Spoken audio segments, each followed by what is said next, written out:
Arrancó la grabación. Yeah, coming back. Intro vid.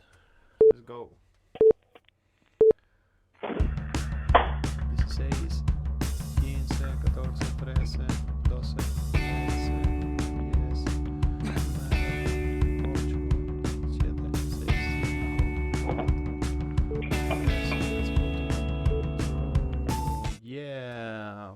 Me da mucha alegría. I'm very happy to be back to this. Well, it's been such a long time that I haven't done a Leo Perez show. I just wanted to come back and hit it hard in 2024.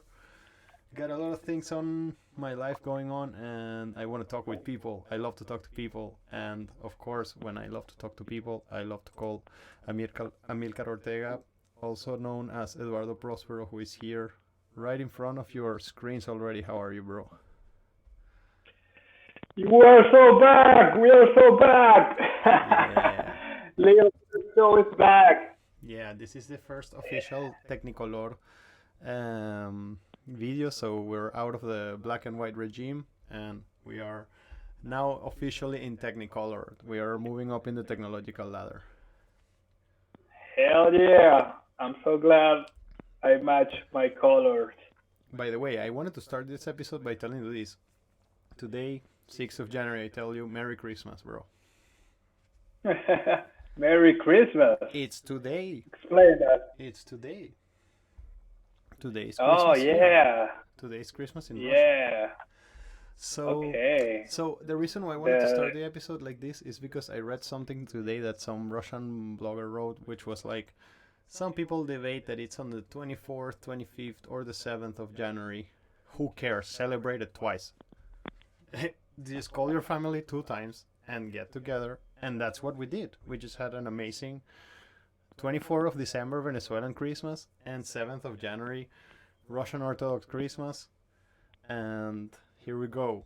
With 2 parties, we're ready to start the year. Phenomenal.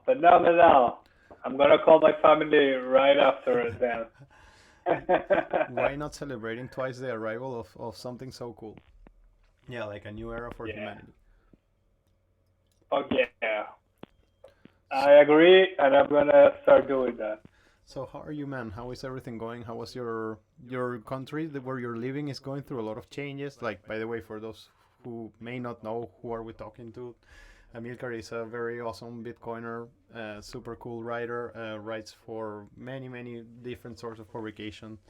And he will tell us a bit about his story today. If we need to go there, because he's a recurrent guest in this small space. But yeah, every time that some big things are happening, Amilcar and I also always talk in the green room or behind the scenes a little bit, and we discuss that maybe it's time just to sort of like sit down together and see at the status quo from the point of view of Bitcoin, for the point of view of geopolitics, life, the world, technology, things that interest us always. And of course, there is this thing of like the Milei presidency happening in Argentina, and then as Bitcoin going through a very crazy period, maybe one of the most interesting and nervous periods of the story of Bitcoin, in my estimation.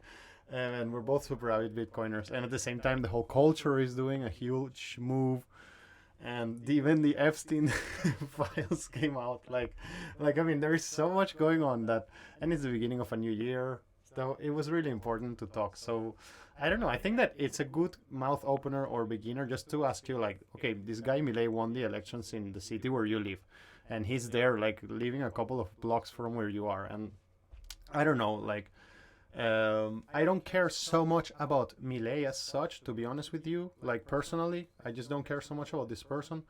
I'm just curious to see, like, such a big process is going on, and you walk around the city, and what do you feel, or what can you share with us about that situation? It's insane. So many changes happening at the same time, and the delay thing is huge here. Huge. You feel it everywhere. Like there are protests every day now. Wow. Like people who were not protesting at all at the left government, and now there are protests every day near my house. there's a crossroad where they usually meet, and and and I see them not every day, but it's probably going to be a crazy 4 year period because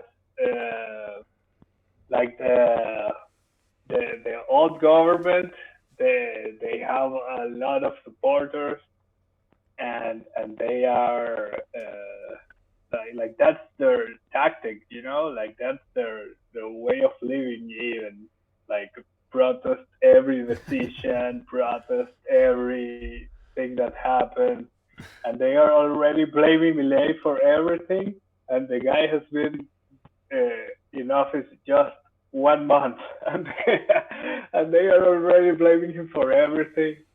It's crazy. On the other hand, I don't know. Like it's really a strange phenomenon because people on my age are all the people I know, all the Argentinians I know Yep. are anti-Milei, total anti-Milei, and it's the younger generation that is pro-Milei. Yeah. So that's the way I see it. I don't read the news. I don't know anything about This is an what's important going question. on. To be anti-Milei means to be pro-Kirchner, or of course not, right? It's more nuanced than that. Yeah, I don't know. I would say yes. I see. That's they are important. they are peronistas. They are like people my age are all peronistas, or at least the ones on my social circles, because I hang out with artsy people, and artsy people are mostly peronistas here in Well, it makes Argentina. sense. Yeah, it makes My sense. age, my age, No, it makes sense. yeah. And it's a new generation. It's the one making the change. That's something very important to me as an amateur anthropologist. Because Yeah. it's the first time that the millennials are losing ground because they are getting old, which already happened to my Yes. generation. Yeah, So it's I saw it. happening in my corner of the world too. Yeah. Yeah, like I was. I'm like the last, the younger of the Generation X. I don't know, like that. We were doing so many things, and then when the millennials took over, like they didn't share our values, Yep. and they had their own ideas, and that was a big shock to me at the time. And now that is happening to the millennials with the new generation, the Yes. Zoomers, Yeah. Generation C. And in a few years, it's gonna happen to the Generation Yes. C. So today I was having this all thought. a cycle. I was having this thought of like seeing my generation passing the torch kind of youth or something like that. I don't know how to call it. And I was thinking how, I mean, I was thinking this was. I'm opening to you my deepest thoughts, the things that are dark inside of you, that are like these voices that are talking, that are like rah, rah, rah. Maybe some of them are jealous, and these are before thought. You know what I mean? Like these are even before thoughts. And I heard this thought inside my head, which is like, when you pass down the torch to another generation, you feel a bit jealous of this. And then another one of my voices was saying, it's gonna happen to everybody, so just don't care. Like everybody's going to pass the torch eventually, so everybody just kind of like eventually gives up on that resentment. It's kind of like whatever. Like everybody. Yeah. Did you saw Succession? No. The HBO show? No, I'm so disconnected from everything. Like I haven't seen anything for years. Literally. Like. Whoa. Yeah. Well, that one it's about a family, a media family. They are billionaires. Yeah. It's kind of based in the Murdoch family, Okay. the owners of Fox News, the Fox Network. It's loosely based on the Murdoch family, you know. But in that show, like the old guy is a boomer, the owner of everything, and he built that company. And then there's the Generation X guy. He's a guy who already gave up uh, uh, at the beginning of the show. Mm-hmm. He doesn't want anything to do with the company. And then there are the three main characters, almost like the old guy is also a main character, but the three main characters are like three kinds of millennials who are trying to take over the company, each in their own way. And so I see a lot of the dynamics that played out in this intergeneration struggle playing out in that show as a substance. Yes. You know, Yes. like it's not overly. Is there anything interesting to talk about this these different types of millennials? I'm interested to see if you can describe it, how they were. Like, do you remember, or is it hard to explain? No. I remember, but I don't know if it's that. Well, I'm gonna try. Like the older guy, they all think that they should be the next guy to Important take over detail. the company. Important detail. Yeah, for different reasons. Like the older guy, he thinks that it's just his right. Because he's Uh, older. the yeah, because he's older. The uh, the woman, Chief, she at the beginning of the show, she's not even working in the company. She's working in politics, but she secretly wants to take over the company. You see it in her private conversations with her husband and stuff. Her husband is also an important character, and he's like a hard worker inside the company, and he's also kind of a millennial. I don't know if it's a millennial or Generation X. They don't say specifically his age, but he's like a guy climbing the ladder, the corporate ladder, who happened to marry the boss's daughter, you know, and the other guy is Roman, who is like a kind of disaster artist. And everybody see him like kind of a disaster, but he has been active in the company all this time, doing very bad decisions. He couldn't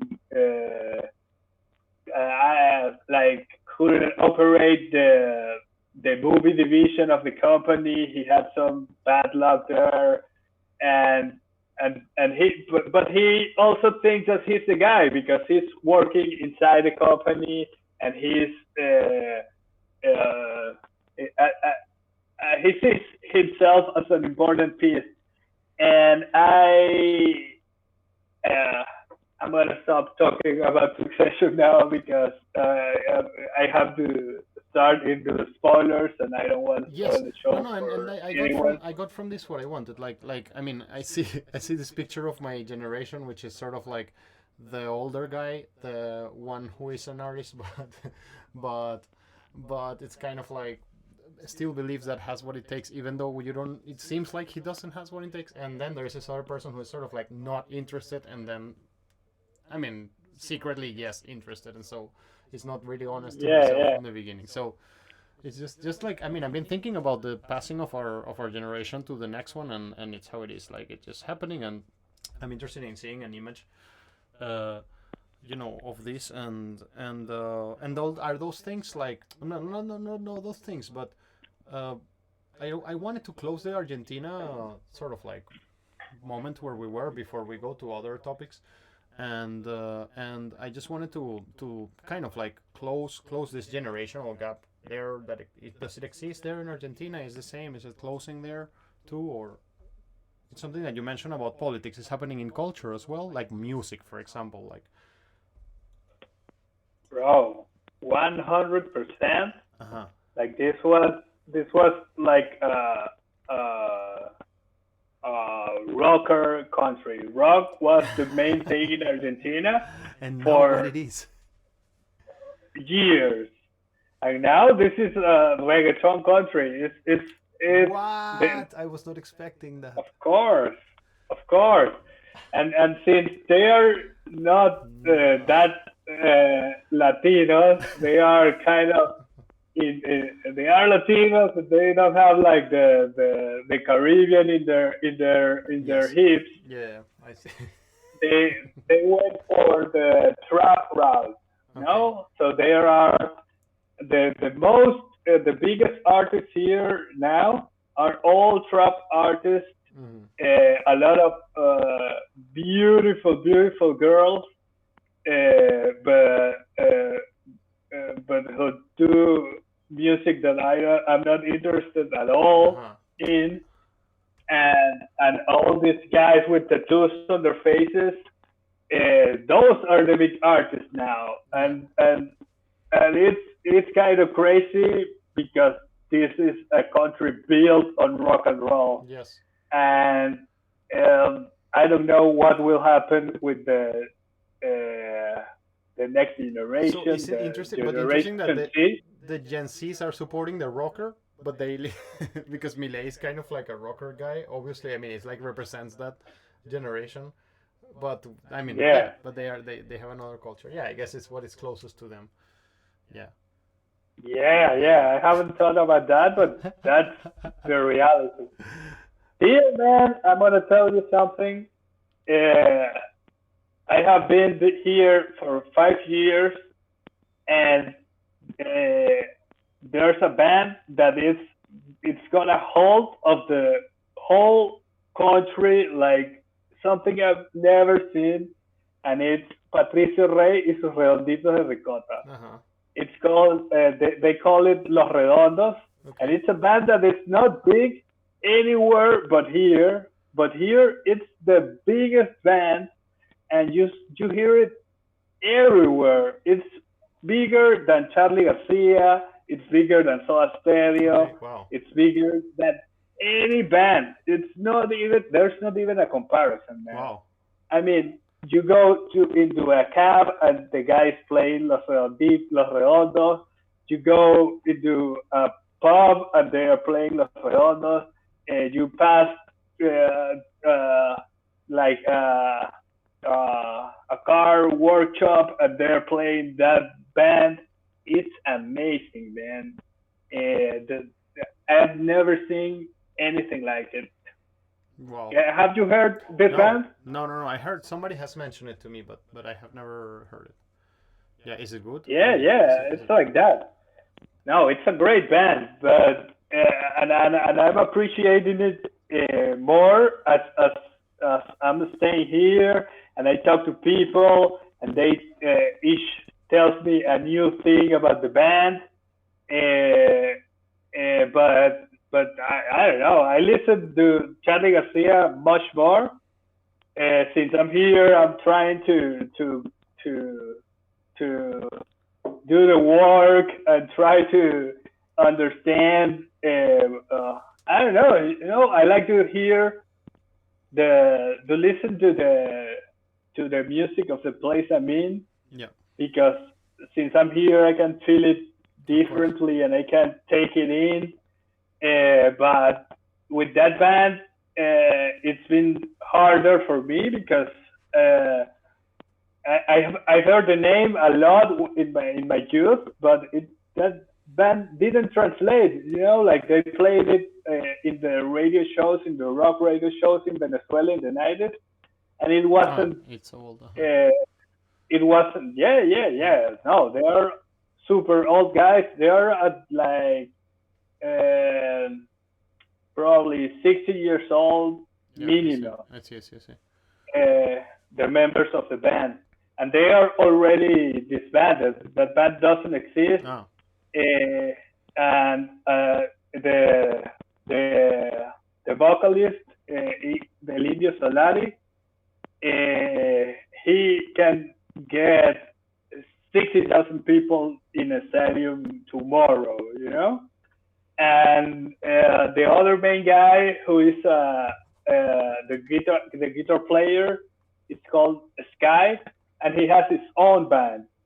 And all the other guys from the band, they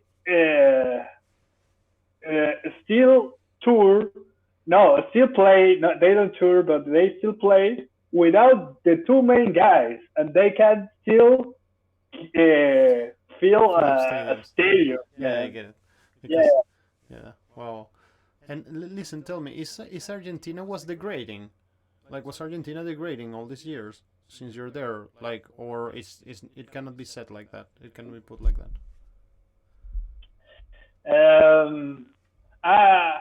Economically, yes. Like, obviously, in front of you, it was like, well, less opportunities, less money, less or. Look, this is a very, very, very big country. Like there's even though obviously economically they were struggling, there are all kinds of people here. There are people. Like if you go to the street on a Saturday night, all of the places are full of people. Restaurants, bars, clubs, they live out there on the street, and they even when the situation got really bad economically, all the places were full of people. So it's hard for me to say that the country is degrading. I don't see it. But I don't know, man. They are not making rock anymore, so maybe they are degrading. and the whole situation of the peso and the currency, like, do people use Bitcoin and crypto a bit, like USDT or something like that, to save their wealth, or like, or they just kind of like, how does it work? Yeah, just like currency falling apart. Yeah, there's a big movement, a big Bitcoin movement, and a much bigger crypto movement. USDT is huge here, and maybe I would say more used than Bitcoin, but it's because they've been through this a few times.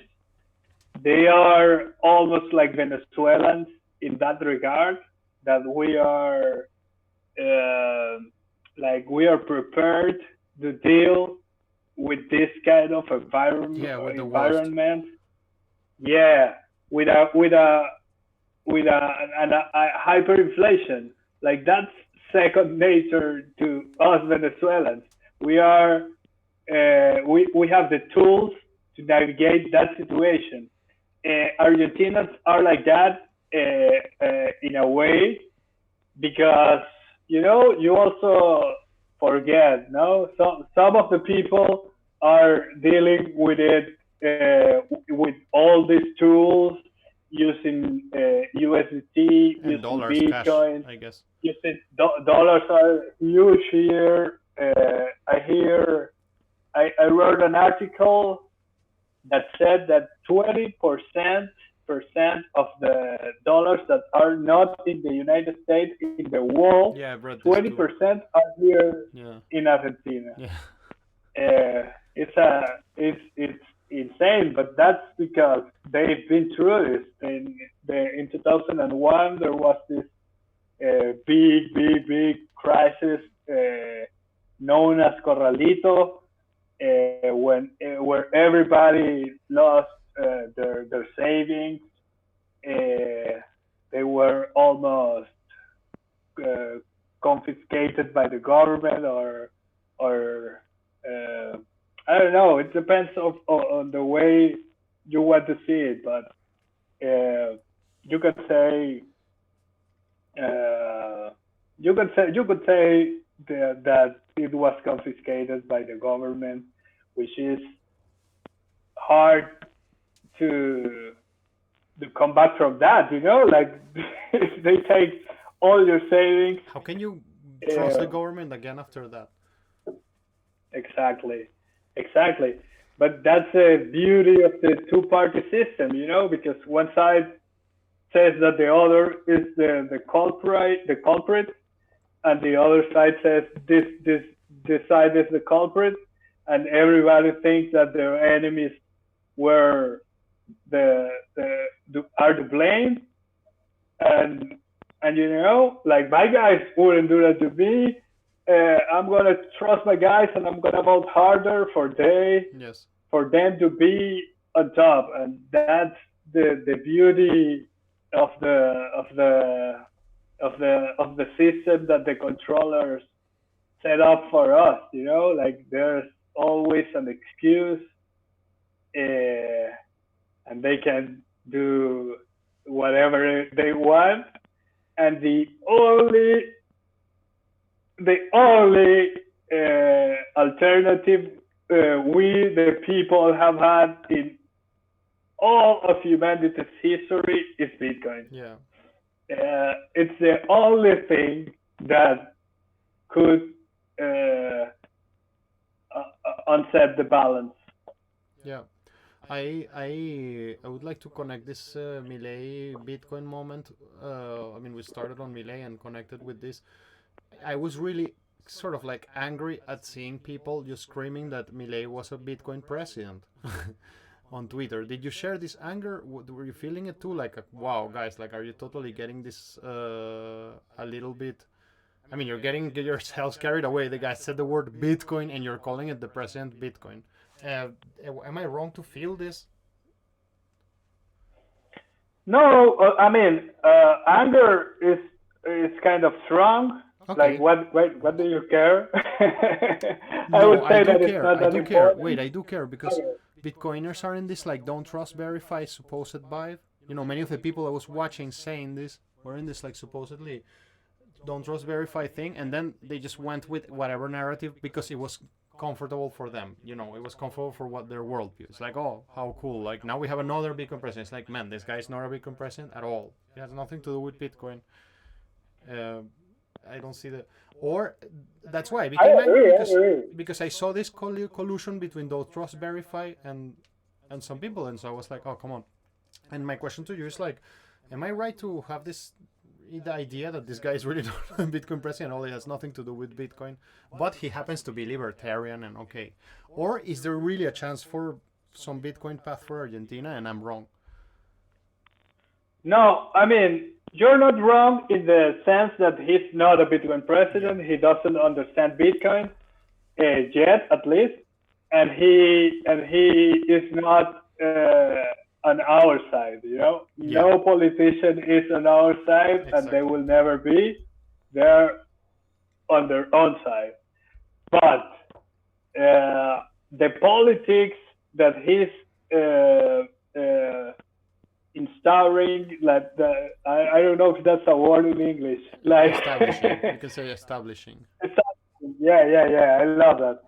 The kind of economic freedom that he's establishing can lead to hyper Bitcoinization. Yeah, I agree. I wrote an article about it, exactly about this point. I'm going. Can you put it in the show notes? I'm going to send you the link. Yes. The article, People right? can explore it on their own, because if he does what he promised, which is a lot to ask for a politician, but maybe he will. We don't know. If he does what he's promising, that is economic freedom, the freedom to transact in any currency you want, you can decide which currency to use. That would be great. At first, people are going to use the dollar, of course, because it's what they are used to. It's what they trust. But the dollar is on a downward path also, and the people are maybe individual people are not that smart, but people as a collective are super smart being, and this collective is going to slowly realize that Bitcoin is the best money, that Bitcoin is the soundest money, the hardest money, and it's the only thing that can help you navigate this super uncertain economic times. And if the government doesn't interfere, Bitcoin is going to win. You know, like the only obstacle in Bitcoin's path is the government. If he doesn't, if he lets everything run free, Bitcoin is eventually going to win. It's not going to be immediate, but it's going to happen because you know, like in an economic battle, things tend to like it tends to be only a winner. You know, like at first they're going to use 200 coins, every altcoin, like euros, dollars, stable coins, everything they can get their hands on, even yen, even I don't know, whatever currency is available. But as time goes by, things are going to go in one direction. And to me, there's no other path that this can go if he maintains his promises, which is a lot to ask of a politician. Yeah, like do you like? We're almost done with this topic of Argentina, but I just wanted to ask, like, he promised to close a lot of bureaus and public offices and, like we say in Spanish, ministerios and ministries, I guess in English. Like, is this a real thing that is happening, or it's too early for it to happen? I would imagine like a lot of people are losing their job and readjusting. Is this a realistic picture, or? Oh, this is happening, man. I mean, he started guns a-blazing. He did this DNU thing, which is a decree that got rid of a lot of laws, a lot of ministries, like a strip down of the government, and he can't fire employees, public employees, but what he can do is not stop hiring people. New ones, no more hires. And this is happening right now, and the protests that I was talking about at the beginning are exactly because of this. That's a big struggle now, but the thing is that even though he's the president, this has to go to Congress, and we don't know what's going to happen there. But there's a power struggle happening right now, but that the guy is doing. I have one question. which is this one. You have lived two hyperinflationary worlds, Venezuela and Argentina, and you have read the Bitcoin standard of Seifa Dinamos, and you have read about like time preferences and what happens when the money is so weak that it just like evaporates, so your time preference changes and you consume maybe goods like quicker as soon as you get the money, just to try to save their value somehow. Have you been able to test Seifa Dinamos proposals in real life? Like, have you seen this happening in those societies? In myself, 100%. That's a good way to start. 100. Yeah. Like I never saved money in my life. Never. Because, and I didn't know what money was, I was just going by instinct. And I never saved money because the only time I tried to save money was when I was trying to leave Venezuela. I started to seriously consider emigrating, and I started to save in bolívares because in Venezuela getting dollars was much harder than here and than everywhere. It was almost a crime. It was like harder than getting drugs. So I started saving in bolívares like an idiot, and the hyperinflation cycle destroyed my savings 2 times. Like I was like almost ready. I moved up with my parents before coming here, and I thought, well, I'm gonna live there 6 months. I have all my cuentas. How do you say calculations? Cuentas? All my calculations ready. Like in 6 months, I will have this much money and da. And boom, it evaporated. And I tried to do it again. And 1 year later, I was broke as shit, and I didn't have any money. And then I started saving in Bitcoin.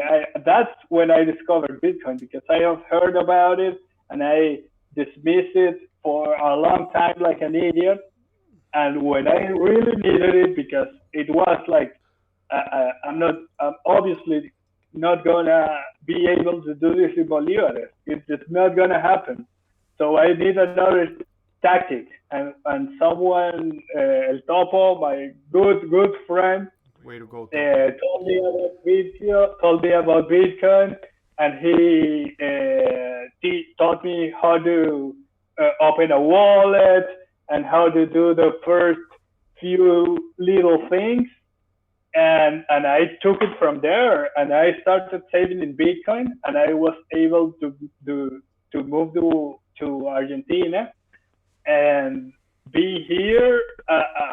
Like I'm the cheapest guy around. Yes. I don't like to be the cheap guy, but at the same time, Bitcoin is only going to gain value once. This is I stop you there because I like to see it like this. Bitcoin is not gaining value. Everything is losing value against Bitcoin. Yes. Yeah, exactly. Yes. Yeah. No. You're right. It's really shocking when you see it like that, right? It's like there's this like sucking force that is happening in front of our eyes. Like people, sometimes I talk like to people who maybe don't like vaccines or something like that, and I try to explain this inflation / thing, and I tell them, imagine, do you hate vaccines? I ask to a person, the person tells me yes, and I'm like, okay, I want to try to explain you inflation. Imagine that the government could shoot needles from a building and they arrive to everybody. Like, I mean, it's just this toxic thing that the government sends from a centralized authority that nobody can escape from, and it's just ever present everywhere, just sucking our lives. It's like it's really an evil thing. Like it's absolutely, it is. Like the fact that some people can print money so they can continue their political careers, and let's even put it more not so conspiratorial and more pragmatic. They really believe that that's the path to run a government, and they ignore the inflationary effects that produces, and how people like you and millions of people in the world saved some money and then they were diluted and robbed. It's literally a robbery. It's absolutely a robbery. It's very Literally a interesting. robbery. It's a Of very course. abstract robbery. It's something that can be done from another building to you. It's like a remote control slash I don't know what's the word I don't know, non-local form of theft, you know. Yeah, yeah. They are good, those thieves in government. Like they are smart. Yeah. But what I would add to your metaphor is that nobody notices. You know, like if you pay taxes, you notice it. You notice that you're paying like half of your Yes. paycheck, and you feel it like the pain. But with inflation, nobody noticed it. So it's Exactly. a hidden tax that that people don't feel, but it really wreaks havoc on their finances, but they don't feel it. It's really a smart way of robbing people. So we went from have you seen this? I mean, you have experienced hyperinflation. Have you seen these changes of time preferences? And of course, the answer to that is yes. You have seen it even yourself. And well, this continues going like more into the Bitcoin story that we're building together. Tell me a little bit about. You have been doing a lot of Bitcoin stuff uh, on your own. Like you just wrote some short stories for a publication called Consensus, right? Am I correct? Konsensus is the Yes. publishing house, Yes. and the book is called 21 Futures, Okay. Tales from the Time Chain. Okay. Yeah, it's the first ever Bitcoin fiction anthology out now in Konsensus Network. Use code word Prospero for a 10% discount. And yeah, I'm really happy about that because I like writing fiction more than I like writing anything else. And I had that idea that orange peeling is like trying to make people see the power of Bitcoin. Orange peeling people that are not already Bitcoiners, not preaching to the choir, would require uh, something else because like the message is not getting through to the mainstream. I, in my opinion. Yeah, in my opinion too. So I had that idea that fiction was the way to do that, and I started writing, and then this this these guys at Consensus Network put out a call for submission for this anthology, and when I saw it, I was like, oh shit, they stole my idea. But it wasn't my idea, you know, it was an idea that was out there already, Yeah, and I was like, if you can beat them, join join them. them. So I applied, and then my story is one of the 21 stories selected, and I'm very happy about that. You have to read it, man. Yeah, It's really cool. yeah. I really want to read it, and I'm curious to see if somebody's gonna write Bitcoin fiction. I don't know. Can you? Is there something interesting to talk about the process of you writing that, like, or I guess I'm not asking you for any spoilers, but can you share some parts of what you were thinking or what you wanted to show? Up to you. Yeah. Unfortunately, I haven't received my copy of the book yet, so I have just read my own story. Uh huh. I don't like to read PDFs, Yeah, so yeah. I I feel it. have I'm waiting for the book to read the other people's stories. My feeling is that all of their stories are more sci-fi than mine. Okay. Mine is more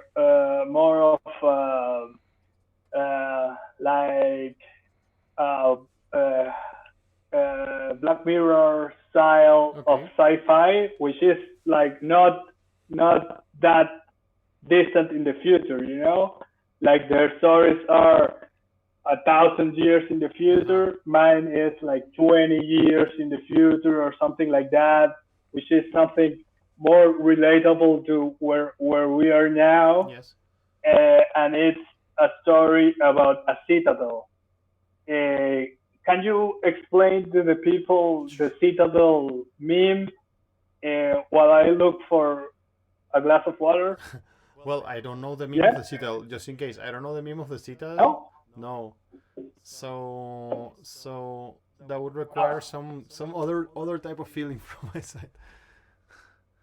No. Like the Citadel meme is that in the path to hyper Bitcoinization, which is the Uh moment huh. in which everyone on the planet Yes. uses Bitcoin, an in between stage is going to be a stage in which Bitcoiners build independent cities that run on Bitcoin, and all the Bitcoiners are going to flock to these independent cities Yes. to do business with each other and to work with each other and to uh, even uh, mix with each other, like the families, you know, like be with people who share your ideology, because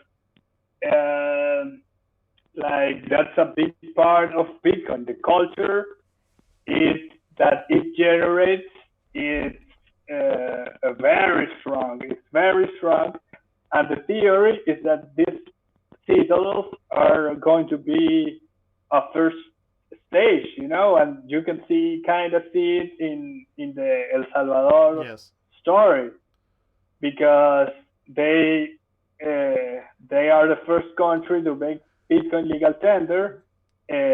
Bukele does understand Bitcoin. Yes. That's a I'm Bitcoin not president. going to talk. That's a Bitcoin president. Yeah, exactly. He knows what he's doing on that regard, and people are flocking to El Okay. Salvador Okay, already. I want to open you the chance to get the water, and now I know a filler I can talk about while you get the water. If you give you the opportunity, I give you the opportunity. Perfect. The filler I can talk about while you get the water is it's about these places that are like the Citadel that Amilcar want discusses in his story, which are places like the Bitcoin jungle, for example. I found I don't if I'm not mistaken, is in Costa Rica, and also there is the Bitcoin beach, very famously in El Salvador, which are these places. And there is another one like the Bitcoin Island. I think it's somewhere in Southeast Asia. I don't remember exactly where it is. And there are these communities that are sort of remote in a way, because there is like you see there is a jungle and a beach and an island in particular, and they just have this economy in which they exchange in Bitcoin, paying in Bitcoin, transact in Bitcoin, and they just try to well just live that culture that they wish to live like on a more global scale. So you were exploring this idea of a citadel in your story, something like that. Yes, exactly. Yeah. My story is about a citadel, and it's I'm going to try to expand that universe. I'm already working on Oh, it. great. Like this is a standalone story, the one that appears in the 21 Futures book, but I'm going to keep building that world. And that world is a citadel, and I'm trying to theorize about what will happen in those citadels, how the life will be, and what problems will they have, and what culture are they going to build, and that's the core of my story. And at the core, and uh, even more at the center of the story is the story of a family, like family dynamics. Mm-hmm. Like this family is they are the main builders of the Citadel, and it's almost like a business because these are private citadels that are almost like an enterprise, and um, and and like a family doing business together is always tricky, and that's what the drama. That's where the drama lies in this family's interactions. I see. I see. I see. Oh, like so the story. It's a. This is what I was thinking while you were saying that. I was thinking, let's say that a person who it's not so inside Bitcoin culture as you and I are, watches this podcast and they hear you saying that like Bitcoin changes the family, like if a whole family structure adopts like a Bitcoin mentality and a whole society adopts a Bitcoin mentality, a whole bunch of things happen. I'm not saying exactly which are those things right now, but maybe a person who is not so much inside the Bitcoin culture will have a problem to understand why do we think that. Why do we think that it would have such a deep impact? And I think that if you have lived hyperinflation, it's easy for you to understand that. What is the psychological and trust impacts? I mean, it's a matter of trust. How much can you trust in the things you do? In how much do you expect that things that you do will prolong towards the future? Because again, if everything you do sort of evaporates in front of you, then it's kind of like starting to build a house in the snow or in the sand, and you see that as soon as there is a bit of sunlight, it all goes away. So why am I gonna bother building this? And I'm not gonna believe in what I'm building as well, because it's going to disappear. I think that people that are not inside the Bitcoin culture have a problem understanding what would happen if you change the foundation of society. And the foundation of society, and when you start thinking about money, is money. It's because in the end, if you remove that element, that's kind of one of the sole things that if you remove them from our lives, everything that we experience right now will disappear, will just be shaken to its core. So it just tells you about how fundamental something like that is. So I understand what you say about the implications of a Bitcoin Citadel, because I'm inside Bitcoin culture. If I'm not inside Bitcoin culture, what could we tell to this person? Like, it's like the guy listens to us or the girl listens to us talking. It's like, these guys are two Bitcoin fanatics. It's such a pain in the ass to hear this again. Yeah, if Bitcoin solves this, like, I can try to explain it, but I'm also curious to hear how would you explain it. I don't know. Is it a good question? Like, how do you see it? Yeah, it's an excellent question because you and I know what we're talking about, but maybe the audience doesn't. And the shift is exactly what you said: time preference. Yeah. As soon as you get access to a currency that the value stays the same, like conserves value, all your perspective about life changes. Your decisions about the future, of course. Of course, exactly. And it's happening to me. It's probably happening to you. It's probably happening to every Bitcoiner around, and that's the main idea I'm exploring in those. So you want to show the audience how would a society look like if people are thinking like that? Exactly, man. Exactly. And I imagine that one of the main differences would be how, like, for example, infrastructure projects, they would look like more on a longer term, things like that, or how, like, at what level do you analyze this? In the level of interpersonal relationships or infrastructural? Like, for example, eating, like eating. If you live, this is an idea that is prevalent in Bitcoin culture, like fiat food. Yes. Fiat food Yes. is like they call everything that is not healthy for you. It's kind of like fast food, you know, like everything that you only are eating that because it's convenient, you know, like it's something that you didn't put thought on it. do to be more productive and to produce more money.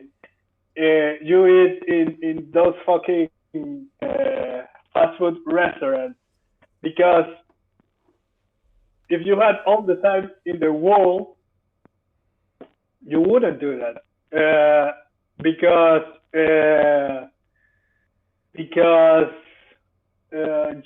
you you in your heart or in your soul, you know that is bad for you. Everybody knows this, and the shift happens when you realize that you have a future, because subconsciously Yes. people know that they don't have a future. Like the future is dimmer every day because of the money. It's like you said, the money is the cornerstone of society, and everything depends on the money. And it's insane to think about it. But all of our decisions, maybe not all, but a great deal of our decisions come from the fact that the money is evaporating. And I like to add, to add here that yeah. the money is an abstraction of your time, and that's a really powerful point there. That also your time is evaporating, right? Yeah. Yes, that's even more of a point, because they are not only stealing your money, which it's already bad enough, but they are stealing your time, because all the money you save, that's stored time that you're actually saving time. I see that clock behind you, like the sand clock. It's like that. Yeah. In the other side. It's like they are slowly stealing your time, which is something that you're saving for your old age, because at your old age, you don't want to work, you don't have the energy to work, and the only thing you can do is save money now, so that at your old age, you can retire and live comfortably. And they are slowly stealing that money. Yes. And when that stops, you get a whole new perspective on life, because now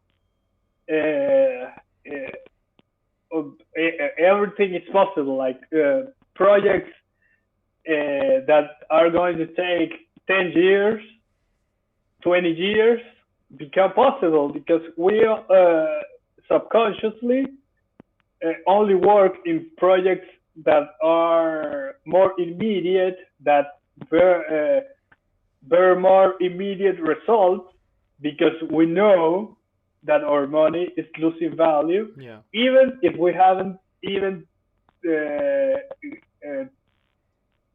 thought about money in our whole life. Everybody knows this subconsciously. Yeah. And I like one thing I want to add more. We're making this segment about sort of like getting into the mind of a Bitcoiner and trying to understand why we believe the things we believe. I think that people don't understand that when you really print money, like money really loses value. I don't think that people believe that is really happening. They have a difficult time visualizing that. And I've noticed that a way, for example, you could express this is like, imagine a group of people in a room, and you introduce one iPhone, 2 iPhones, 3 iPhones, 4 iPhones, 5. Imagine that there are 10 people in the room, and there are 2 iPhones at the beginning, and you would maybe create a game in which people simulate what are they willing to give for to exchange that iPhone between each other. But then you add 100 iPhones. Then it's like you have the red one, I have the yellow one. And it's like, okay, of course, I want to have a problem of changing my iPhone with yours. Like, because the more iPhones you introduce to the whole situation, they sort of lose their capacity to be highly regarded by somebody. And so it really happens that when governments print money, like all of the things that we are describing are real, and people are, I don't know why they are having a big problem. They're thinking and making the connection that this is actually really happening to them. That's my only reason why I think that the whole world is not using Bitcoin at the moment. I mean, apart from all the technical difficulties which are important. I mean, like how to scale it up and all of that. But when I talk to people, I feel like talking to a void, and I speak to people and they just like kind of like their words go through this, because I think that they believe that this whole money printing it doesn't touch them. It touches some people in those exotic countries like Venezuela or something like that. You know what I mean? And so that's how it is. And so, well, that's really cool that you got into your endeavors to write about that. And I want to add like that it happened to me also. I stopped talking about people about that. Yes. Because they don't believe me and they don't see it, and it's really frustrating. And that's the reason I started writing fiction. Like, I'm not going to try to convince you at all, but I'm going to paint a picture for you to see the other side of the coin. And if you get it, you get it. And if you don't, well, everybody buys Bitcoin at the price they deserve. Absolutely. Okay, so we left a part of like Bitcoiners for people who are not, like Bitcoin for people who are not Bitcoiners kind of thing, and we're in the epicenter or in the 2/3 of the conversation. So there were some things we wanted to talk about in particular, and I guess that I'm curious about now that we're going towards this. Argentina is going through some hyperinflation, and I'm gonna ask you a couple of questions quickly. And have you seen people migrating towards crypto there? They're using crypto. You told me yes, right? I'm correct. So how do they access Bitcoin or crypto? Or where are they buying it? Are these big companies like Binance and things like that have a big market share there, or wasn't Binance like the sponsor of the football team? Yeah, Binance has put a lot of marketing money here.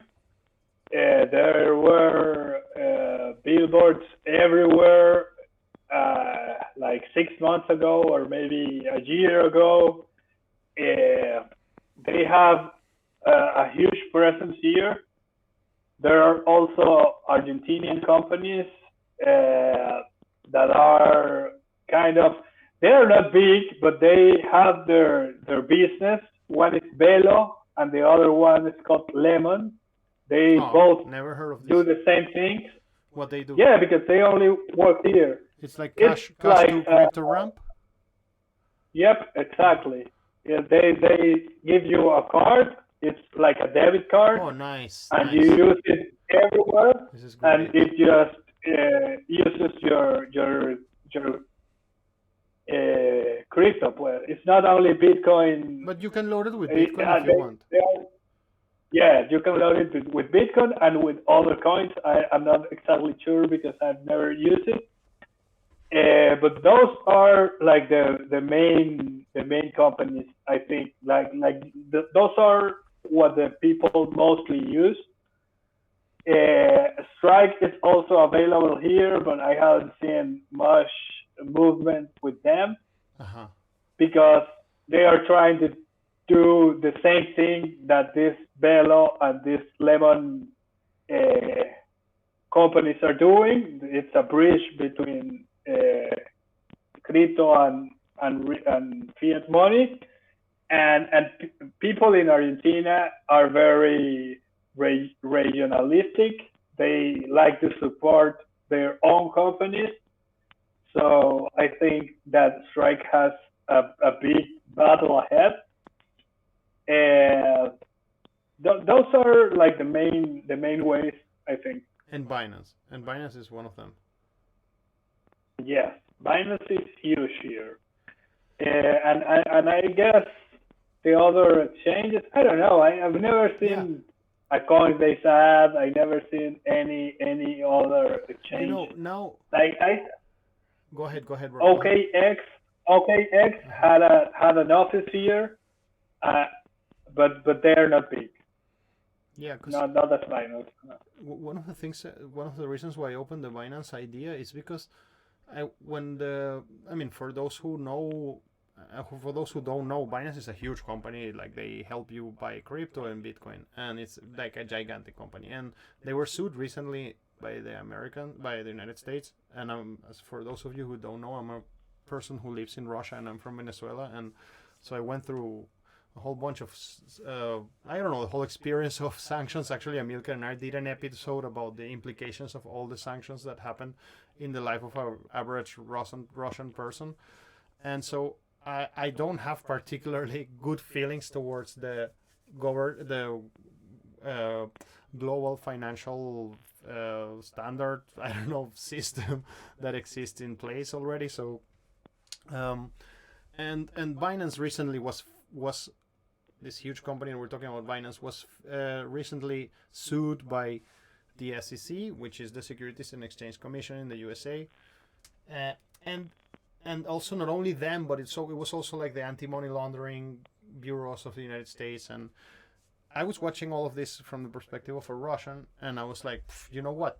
I'm super thankful to Binance. Like, I'm super grateful to Binance. They knew that these laws existed, and they just purposefully ignored them. So people like me, and so let's put it how it is. So some people who have a lot of money can make a lot of money. Fair enough. Like, that's the reason. But it had the added benefit that some rando like me in Moscow, when the whole world was sort of like drowning around, I just have a safe, easy on-off ramp, and the ways. And this I guess it's too late, because Binance the American justice system could use this video as a proof of how Binance violated the sanctions, because I saw it with my own eyes. Like, Binance was doing something kind of like, okay, Sberbank, the bank Sberbank got in sanctions with the United States, so Binance cannot use Sberbank to pay P2P, and then people started using the word the green bank, and so in the menu, when you buy P2P, it appeared like the green bank, and it was this, and every single employee of Binance Russia knew that was Sberbank. Like, and even people started writing it like Sbyorbank, like just changing one letter, so it's like, and it was just in your face. Like, you just had to, any bot could detect that. Any bot could just detect that and do everything it can. It got to the point that when you were chatting in the P2P, like, hi, I'm going to send you some money now, are you ready? And you send, like, I'm going to send you on Sberbank, the Binance bot will block your message saying, like, you use a forbidden word, like, if you use the word. But then there was this, like, 10,000 substitutions of that word. You get my point. So I was watching it as a Binance user and just ignoring those sanctions and laughing about it, like, you guys, you think you call me, a person like me, a terrorist or something like that? I'm just a rando who lives in Moscow, and because you're putting me in the same umbrella, you lock me from the world. And then there are ways to get out of that are also not through Binance, of course, because there are know your customer ways of acquiring crypto and ignoring the financial sanctions. But on the other hand, there were companies that were doing things like that. And so I was laughing about this a little bit when I saw all these guys, American guys, like in the courts or something, calling Binance out for ignoring the sanctions. I was like, no way, man, they really did that. I cannot believe it. They really let people call the main bank of the country, which is the most mainstream institution in the government and in the country, which has direct ties with the Russian government. Like, literally, all of this happened. And Binance, of course, knew that this was going on. Clearly, and they let it happen. I not painting a picture that they let it happen for some Robin Hood type of like good altruistic force at all. I'm not claiming that. What I'm claiming is that I'm a guy who, thanks to that on-off ramp, it was cheaper for me to get to crypto. I could have gotten it no KYC. Well, I mean to Bitcoin in particular. I could have not gotten no KYC, and it was interesting. Anyways, the tendrils of Binance go everywhere. This is a gigantic company. I have this kind of like weird theory that many YouTubers are sort of like hiddenly like puppeted by Binance. You know, like a case is the Coin Bureau, which is a show, like a channel that I like a lot. I watch a lot. I don't have anything against the Coin Bureau, but I mean it's pretty obvious that every time that anything that the Coin Bureau talks anything about Binance, they sneak a sentence which is like, which by the way, many people have investigated it, but nobody has proven yet that it has, you know, there are all this like, and if you are a frequent channel viewer like me, I watch all their videos because it's just like, for me it's entertainment. It's just like 20 minutes there, play it on the background while I'm doing something. And I came to the conclusion that a company like Binance, of course, that they will have like branches moving out from them towards media companies like the Coin Bureau or things like that to push things inside the Bitcoin world and the crypto world, because the whole thing has grown so much. People don't understand what's going to happen next week, that a Bitcoin ETF is going to appear in the world. It just means that BlackRock and JP Morgan and these companies are going to be pushing Bitcoin to their clients.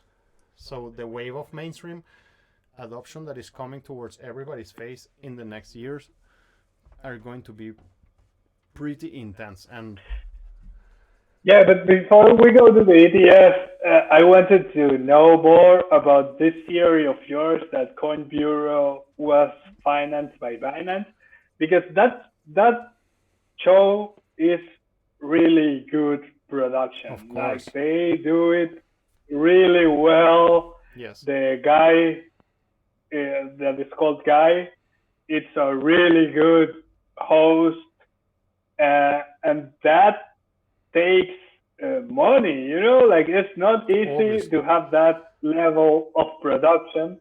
And when you said to me that Binance was secretly funding that show, it all clicked, you know, like, oh, of course, that's what I was missing. So I don't see all the episodes like you. So what else can you tell me about that case? Well, look, there is a video. Somebody made a video once. If you search like Coin Bureau, do you know this guy, kind of thing. I really don't remember. I will put it in the show notes. Yeah, it's something like that. It's like detective work, checking out who is the Coin Bureau. It exists. This video exists, and by somebody else, and I'll put it in the show notes. And in this video, they sort of show that behind the Coin Bureau there is a guy who, until recently, there was zero presence of this person anywhere. Now he is one of the faces of the channel. But when this video was made, it was like 2 years ago. That guy was a person who has written a couple of blog posts, and that's it. And it had like really 2 posts, and he was known to be a person deep inside the financial world. And nowadays, like I'm telling you, they all moved to Dubai, and this guy is the face of the channel. One of the faces, sorry, it's not the face. The face is still Guy, but now the channel has 3 faces, and he's one of those. In order to understand if Binance really has an influence over them, we would need to understand the story of that guy, because he was the person who sort of, because I mean, it's not Guy. It's not another Guy. Guy is person. a paid actor. Like, yeah. And this was shocking to me. When I found out that Guy was a paid actor, I was like, no, my whole worldview just collapsed. Okay. Like, yeah. And the other guy writes the script? Exactly. And so, and I can tell you his name in a second. I just would need to Google it, and I don't want to get distracted about that. I think it's second. No. Yeah. It doesn't matter. Yeah. And so he's now public knowledge, so public figure. But now, what made me, I mean, first, because I watch it all the time, and I noticed specifically that every single time they said the word Binance, they included a disclaimer, of some sorts. Like when I remember the video of Paxos, when Paxos was, Paxos is an American company that they do stable coins, and so they were doing the stable coin of Binance, There was a point when the SEC told to Paxos like you cannot do this coin thing with Binance because they knew that guys like me were here in Moscow like don't care about this obviously, and I know that many people will get angry about this, but it's like, dude, like every story has two sides, like and there are victims and also guilty people in both stories, and there are these randos who just like are trying to help their family. I have 2 kids, I'm waiting for a third one. Like, I'm not gonna be thinking about like, is this ethical or not? Oh, they are sanctioning me and I cannot do this. I'm gonna stay there and save in rubles and lose all my value. Like, no, of course not. Of course not, Yeah. man. Fuck them. So yeah. I mean, this was all. This was all just, like, suspicious for me when I was seeing that they always had a disclaimer in the every time they say Binance they said something, and then this whole thing of Changpeng Zhao, the president of Binance, came down to Chinatown, and he was fired. And 2 days after this, the new president of Binance went in an exclusive interview to Coin Bureau, and I was like, no. And I made the tweets. They are there in the moment. Like, I was like, come on, guys. Like, I mean, it was behind the lines. So I haven't done the detective work. This is 100% my own personal crazy conspiracy theory that I baked on my own viewership of this channel. But I really have seen it a lot, and I came to that conclusion. But anyways, whether it's a... Hey, I believe you, man. You've maybe not done the detective work, but you have seen that channel enough that I trust Yes. your perception and your insights more than anything And by the on the way, outside. speaking of ETFs and bull markets starting, I have received this very funny messages from the mother of my wife. She's like, her name is Tatiana, and she's like, I don't know, 60 something like that. And I have gotten these messages from her like, by the way, have you checked out Torchain? Like, it's really cool. Have you been like looking at this like Avalanche? There are gonna be these like DeFi projects coming out in Avalanche soon, and doing all the shitcoinery that exists. I mean, she's writing to me, and I'm always answering her. Well, I mean, the word that one should utter in those situations, which would be like, just like, let's just ignore all the shitcoinery. And for those of you, I said this something once in this podcast, but I repeat it again. Like, for those of you who sort of like don't understand what I mean by talking about shitcoinery, it's like people who love Bitcoin, they see other coins as something that is not so interesting, or something that is scammy, or something that is bad. When the war in Ukraine started, I developed some allergic reaction to all these shitcoins, because as soon as the war in Ukraine started, I was seeing myself having some of those shitcoins, and I was like, what the hell am I going to do with that object in a war moment? I'm talking about a coin that is not Bitcoin. I mean, something that it really doesn't that has only the speculative angle to it, and not something like anchored to it. And so whatever. Like, I mean, that's sort of where I got my position about shitcoins and Bitcoin, when I actually saw a war unfolding in front of me, and I was like, okay, I maybe have to get out of my country and move somewhere else, and I have Cardano and some whatever. Like, what am I gonna do with that crap? Like, that has zero importance in my life in this second. Like, yeah.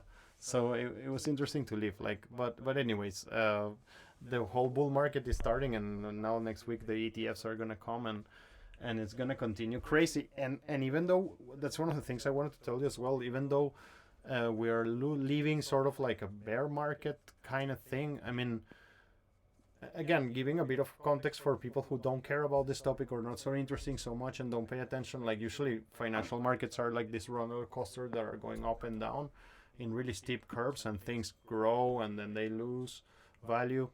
And actually, I have gotten to understand it in an interesting way now that I have finally followed one full 4-year cycle, investing day to day, called dollar cost averaging, and seeing the whole thing. Like, the way I explain it to people that have never lived this is like, imagine that there is this big schools of fish that go to different ports, and then in those ports where the fish are, a lot of ships congregate.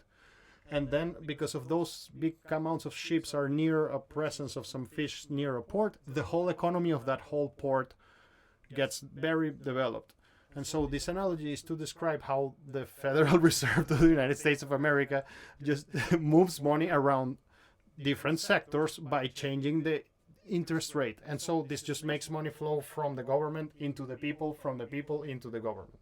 And this makes all assets move in very like negative and positive ways. And so when things are falling and you're holding something like a shitcoin, you really feel that you're holding air.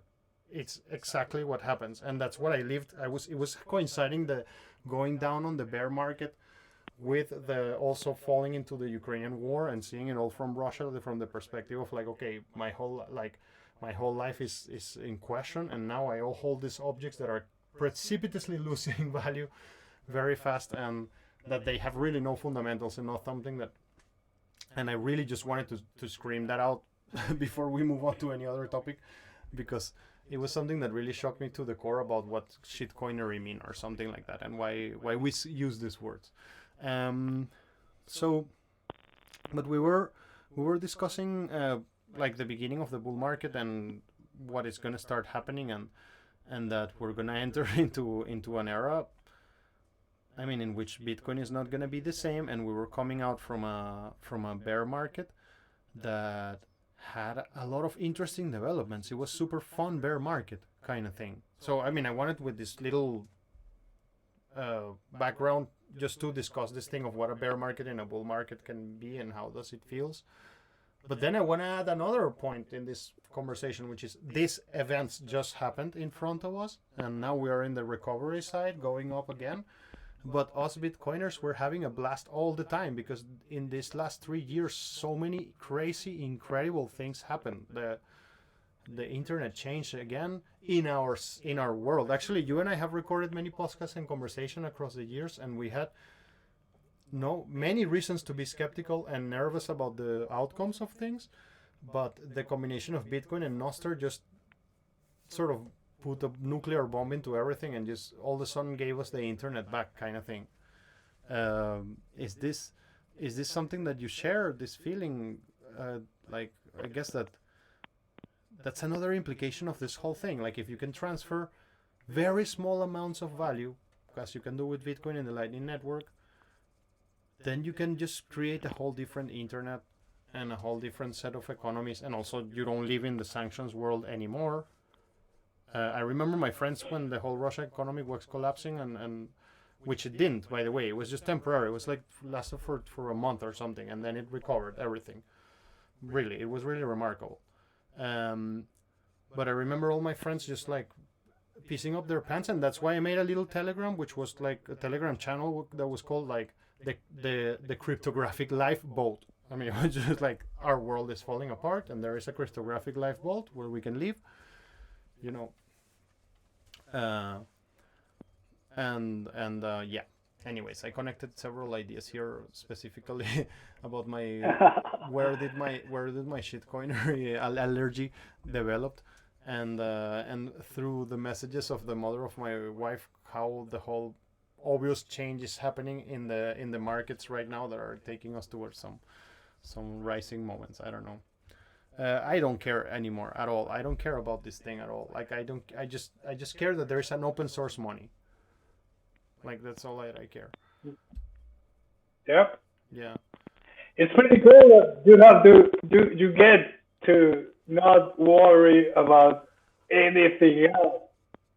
It's pretty awesome to have something secure, even though I don't think there's a 100% chance that Bitcoin will win. I don't think Bitcoin already won. I think the war is just beginning with regarding Bitcoin and the government. But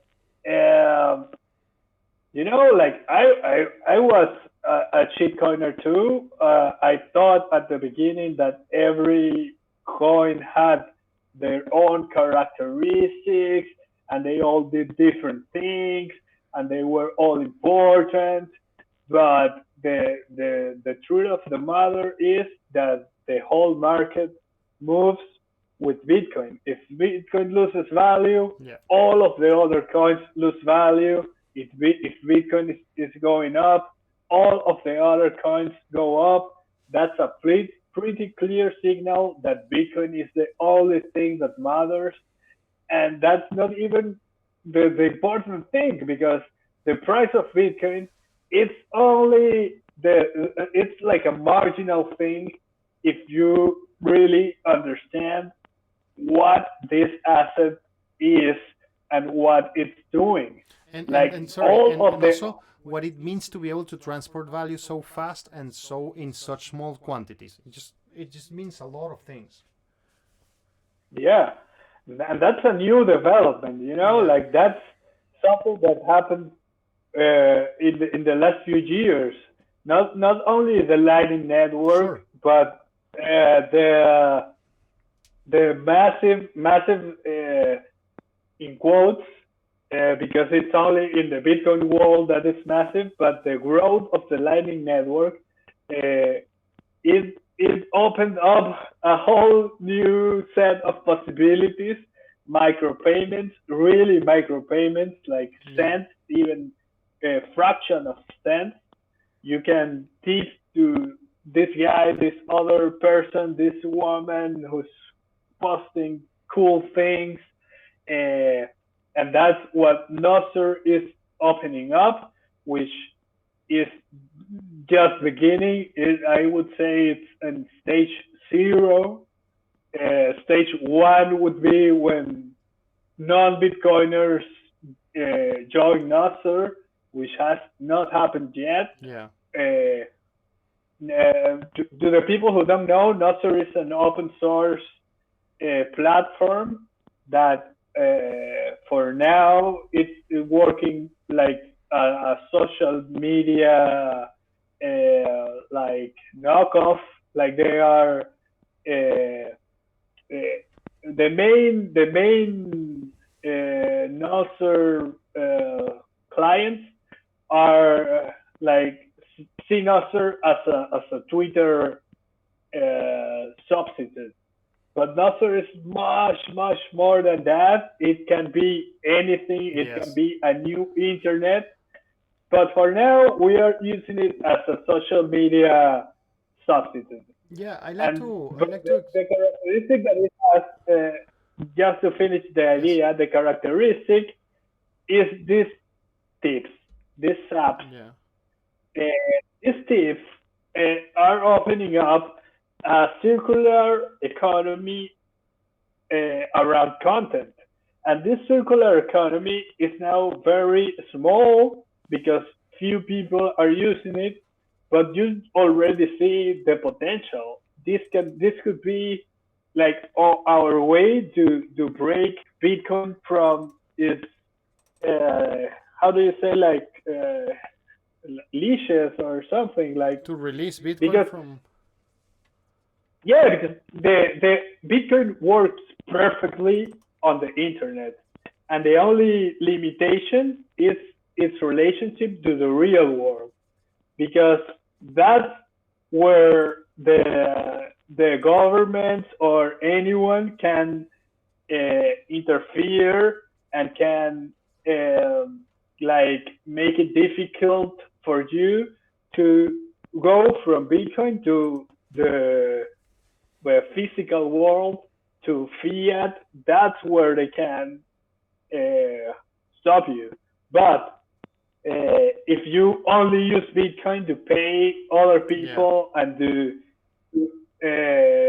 nobody can stop it, because that's on the internet, that's open source, that's a closed system that nobody controls, which is unheard of in the history of the Yes. world, that nobody's in control of that system, uh, and and and these microtransactions are opening that up, and that's just beginning. Let's see what happens. Yeah, I like to describe Noster like this.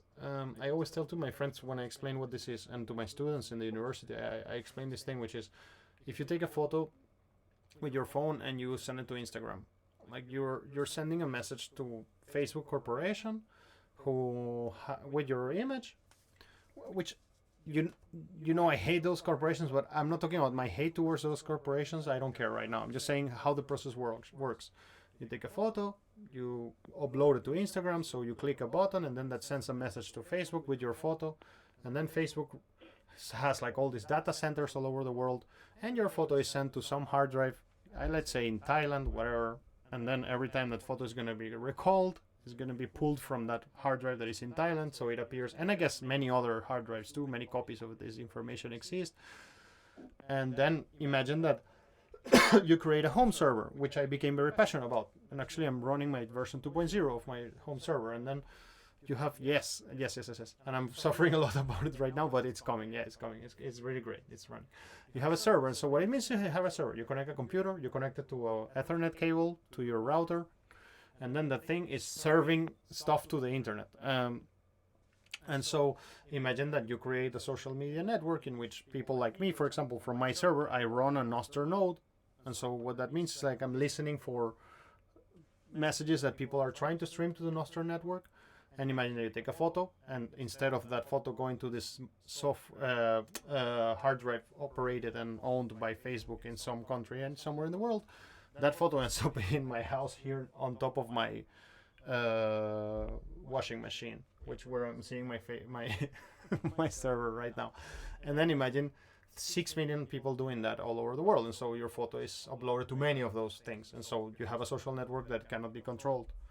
And then you put on top of that, and also that you can access it without any restriction, because the way of entry towards that social network, it can change. So you can access that social network from a million portals, even from the terminal of your computer.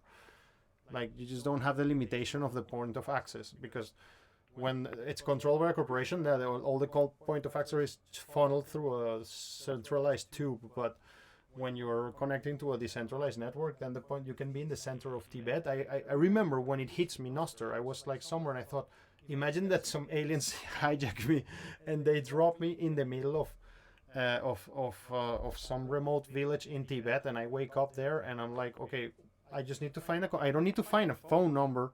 I don't need to even find a connection to the internet a connection to Google or Yahoo or Gmail or whatever. All I need is the Nostr account, which nobody can stop me from getting. You can stop me from getting a Google account because these things happen in Russia. You cannot do these things. You can stop me you cannot stop me from getting a Nostr account, which means that I can write to Amilcar anytime if I appear there in the middle of Tibet, and I'm like, okay, I'm gonna need to write to Amilcar a message.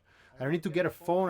All I need is to get a computer with access to the internet, get a Nostr account, and I'm connected to the whole internet, like right away, absolutely freely, without any barriers. That's what I mean. Because okay, the government can put like a barrier of a firewall to a certain portal that accesses the Nostr protocol, but there are 10,000, so who cares? You just go through another one, get an address, and go. It's a kick in the balls to censorship, and it's really, really meaningful. It's really frustrating that people are not more focused on this topic. Like for me it's frustrating, to be honest, because it's like you're this guy screaming like you're all driving towards the abyss, and everybody's just like, yeah, whatever. Okay, keep going, man. Yeah, bro. But like you can't save everyone. No, and of course, we're doing our part. You're doing more than me. You have a node there, yes, which is amazing. I commend you for that. And by the way, the reason why I reinstalled my node is to put a filter on it, so I can stop the ordinals. Like, I mean, that's why I redid my. That's a very technical, advanced Bitcoiner stuff, but that's another conversation. Sorry, I interrupted you. Carry on. No. We are going to talk about ordinals another time. Yes. But fuck ordinals. Yes. Fuck yes, those yes, guys. Yes. They are trying to sabotage Bitcoin, but they are not going to succeed because Bitcoin is the honey badger, and honey badger don't care. TikTok next block. Let's go. Yeah. But that's advanced Bitcoin stuff. Let's not go there. Let's say on Nostr. Nostr, the infrastructure of the network is inspired by Bitcoin. So it's a decentralized network for real. And that what that means is that nobody has the full power to control it and to stop anything that happens there. So that what that means is that it's uncensorable. That's what Leo was explaining right now. That if you get banned for one server, you can use all of the other ones. If one node censors you, you can use the other nodes, and that is extremely powerful. Extremely powerful. What people don't understand is that running a node is literally just buying a shitty computer, connecting it to the internet, and you can maybe hire a person who does it for you. You can do it for you. It's like a matter of like 2 hours of your life to run a node. It's really easy. It's not like I want to say that because people imagine some data center or something. There are people who run nodes that are data centers, yes, but you can just be a guy like me with some random gamer PC and just run it. Sorry, go ahead, bro. No, that's beautiful because that's important because that means that anybody can run a node. Yes. And if anybody can run a node, the network grows stronger. Because if it was hard to run a node, if you actually needed a data center, then there would be fewer nodes. So the network wouldn't be as strong and as uncensorable. That's a key concept, I think. Yeah, and also, I think that I was in some Twitter conversation yesterday, in which somebody was questioning the value of Bitcoin. And I just wanted to be like a Twitter asshole, when you want to adopt that position that you just want to say something mean and hurtful because you didn't like what the other person wrote, and there is some satisfaction to that. That's what Twitter exists for, I guess, or one of the reasons why it exists for. But I wrote to this person something like, I think you ignore that a computer network has a value. People really don't understand that a computer network is something that emerges after a certain group of things are put in place, then they produce an emerging property, which is a network. And man, now that I run my own network, I mean, and these are things that you maybe feel them more closely when you see the whole thing running in front of you. This is a very valuable thing. And I mean, to create a computer network that can be run by anybody, it's something that has so much more value. And this is not about the valuation of Bitcoin. I'm just pointing to the fact that computer networks are a thing. When people think valuable things, people think like Lamborghini, people think, I don't know, McLaren car, helicopter, yacht. They don't think computer network. Like, it's a super valuable thing.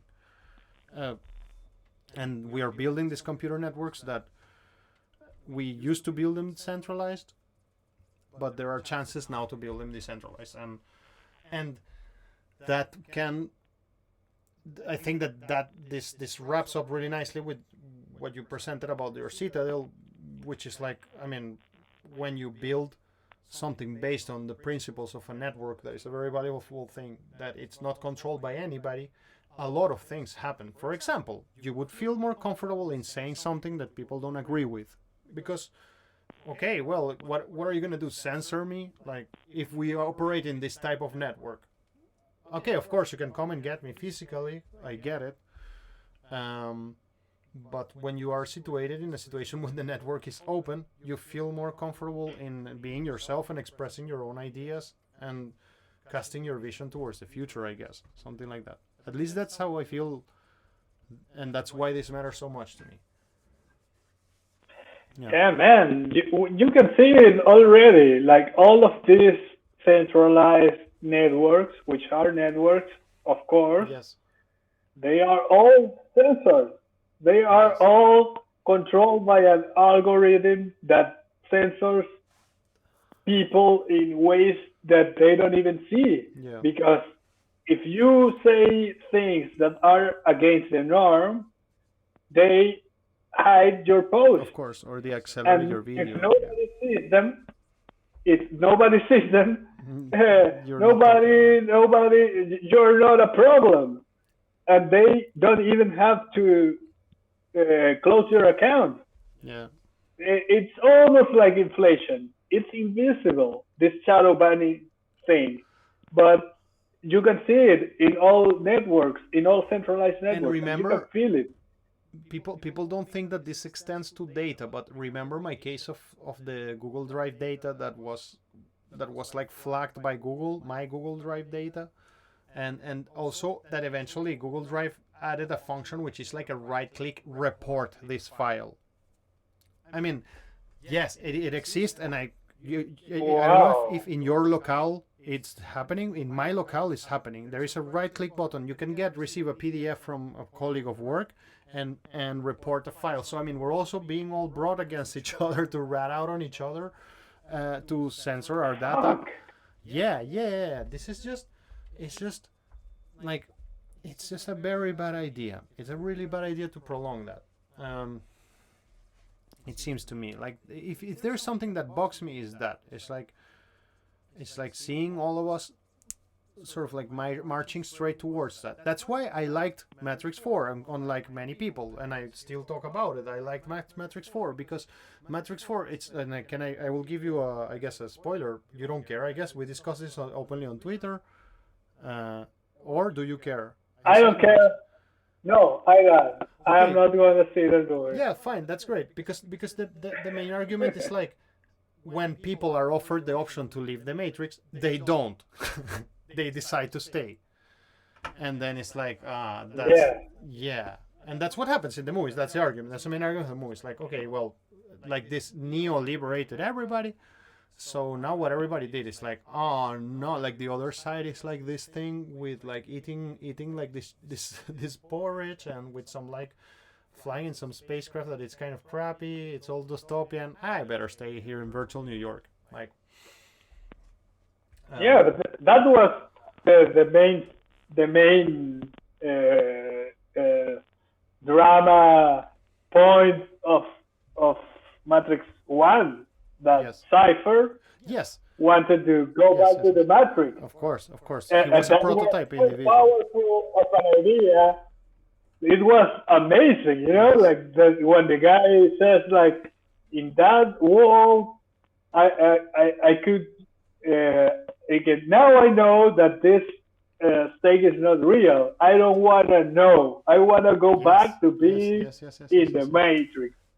That was so powerful of Yes. an idea, and I think we see it in the real world every day. Of That course. people like to be inside the controller's world, and that's powerful, amazing. But hey, everybody can make their own choices. Yes. Yes. Yes. You, Yes. Yes. And you the can point. lead a horse to water, but you can't make it drink. Exactly. Exactly. Exactly. But yeah, it's anyways, I mean, I don't want to be that. Well, no, maybe I do want to be that judgment. Yes, I mean, I'm trying to change some of my ways, and yes, I want to express it clearly and loudly. Like, I think it's just a really bad idea to continue living like that. God damn it.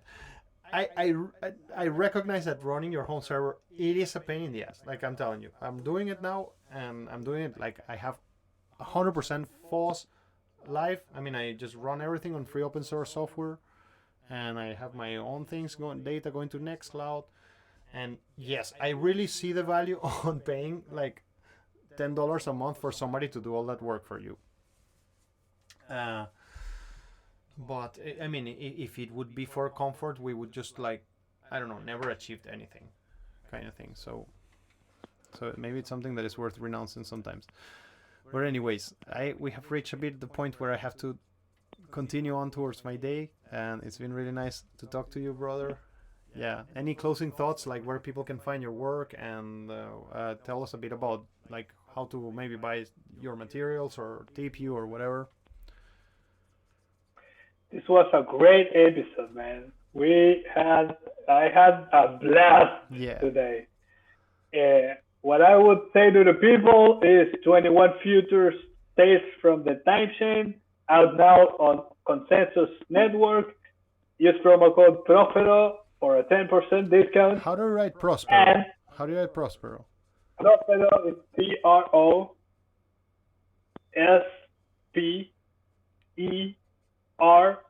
Prospero. Great. Prospero, like the character of The Tempest by William Shakespeare. Ah, Prospero. awesome. The other thing is for the people who speak Spanish, I have a new podcast that is starting soon. No, it's already started, but it's in the process of gaining an audience. It's called Neurolab 23. Yes. It's with 3 Argentinian Discordians. They are fascinating people. They are like talking to them is a joy. I have the best conversations with them, and if you want to explore weird ideas, that podcast is out there. We have 8 episodes in YouTube. Neurolab 23. Awesome. 23 in numbers. Neurolab 23. And if I would like to send somebody to zap you some Lightning Network, where would I send them to?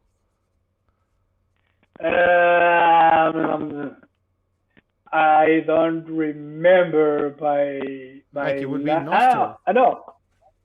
No. I have one. I have a new one.